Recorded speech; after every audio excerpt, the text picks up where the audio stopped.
السلام عليكم ورحمة الله وبركاته. ان شاء الله النهاردة هشرح معاكم ازاي نتحكم في مؤشر الكورة في الكور الثابتة سواء فاول او كورنر في لعبة برو.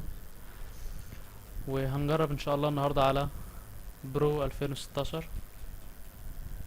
تابعوا معايا المشكلة.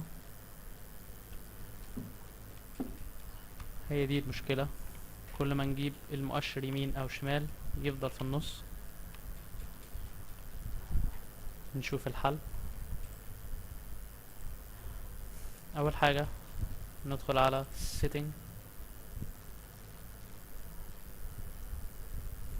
بعدين أداة التحكم.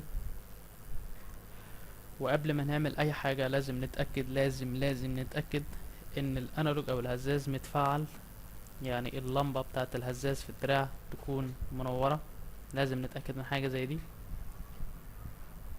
نبدأ نعرف كل حاجة ونظبط كل حاجة واحدة واحدة. نبدأ بالهزاز، اتجاهات الهزاز: يمين، شمال، تحت، فوق. نبدأ بالاتجاهات العادية: يمين، شمال، تحت، فوق.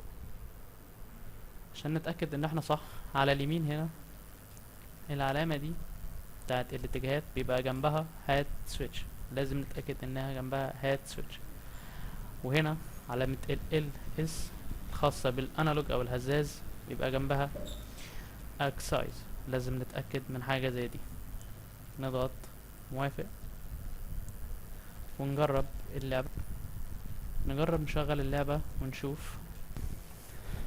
اول ما الماتش يبدأ نضغط ستارت، بعدين تحديد الجانبين تاني واحدة، بعدين مربع او اللي بيشوط، بعدين ننزل على تاني واحدة اللي هي تهيئة الزر ونفتحها، ونخلي هنا جنب تحركات اللاعب بدل ما هي LS يعني الانالوج او الهزاز نخليها علامة الاتجاهات، بحيث ان احنا كده نشغل الاتجاهات بس، زراير الاتجاهات وليس الانالوج.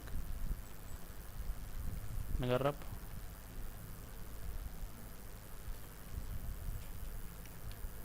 كده معانا المؤشر مظبوط، نحركه زي ما احنا عايزين: يمين، شمال،